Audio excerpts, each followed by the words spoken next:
एक बार की बात है, श्री कृष्ण एक सूखे पथरीले मैदान से होकर अपनी बांसुरी लटकाए बैलगाड़ी में फल और बीज लेकर जा रहे थे। चारों तरफ धूप, रेत और सन्नाटा था, जहाँ जीवन का नाम निशान तक नहीं था। तभी अचानक रास्ते में गाड़ी हिलती है और एक छोटा सा बीज नीचे सूखी जमीन पर गिर जाता है। श्री कृष्ण आगे बढ़ जाते हैं। बीज की परीक्षा, वह बीज अकेला पड़ा रहता है। चारों ओर न पानी न छाया।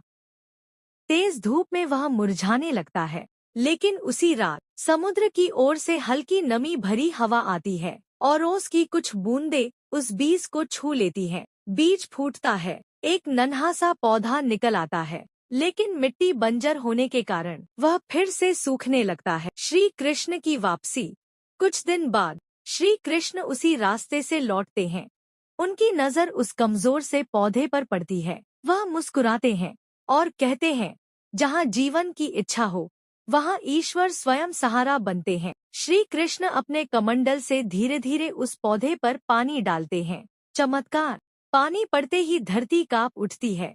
पौधा तेजी से बढ़ने लगता है। कुछ ही समय में वह एक घना पेड़ बन जाता है। उस पेड़ मीठे फल और नारियल जैसे फल उगाते हैं। सेवा और करुणा। श्री कृष्ण उन फलों को तोड़ते हैं और पास के गांव में हर घर तक पहुंचाते हैं। लोग आश्चर्य से भर जाते हैं और कहते हैं, यह तो स्वयं नारायण का आशीर्वाद है। श्री कृष्ण बस इतना कहते हैं, जो दूसरों के लिए जीता है वही सच्चा भक्त। सूखी धरती भी हरी हो सकती है। एक बार की बात है, श्री कृष्ण एक सूखे पथरीले मैदान से होकर अपनी बांसुरी लटकाए बैलगाड़ी में फल और बीज लेकर जा रहे थे। चारों तरफ धूप, रेत और सन्नाटा था, जहाँ जीवन का नाम निशान तक नहीं था। तभी अचानक रास्ते में गाड़ी हिलती है और एक छोटा सा बीज नीचे सूखी जमीन पर गिर जाता है। श्री कृष्ण आगे बढ़ जाते हैं। बीज की परीक्षा, वह बीज अकेला पड़ा रहता है। चारों ओर न पानी न छाया।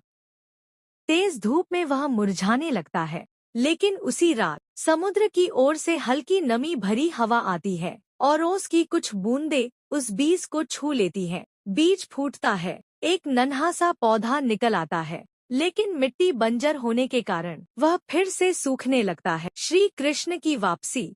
कुछ दिन बाद श्री कृष्ण उसी रास्ते से लौटते हैं।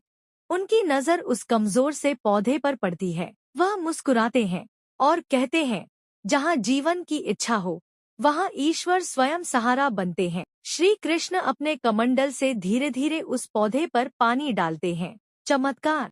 पानी पड़ते ही धरती कांप उठती है। पौधा तेजी से बढ़ने लगता है। कुछ ही समय में वह एक घना पेड़ बन जाता है। उस पेड़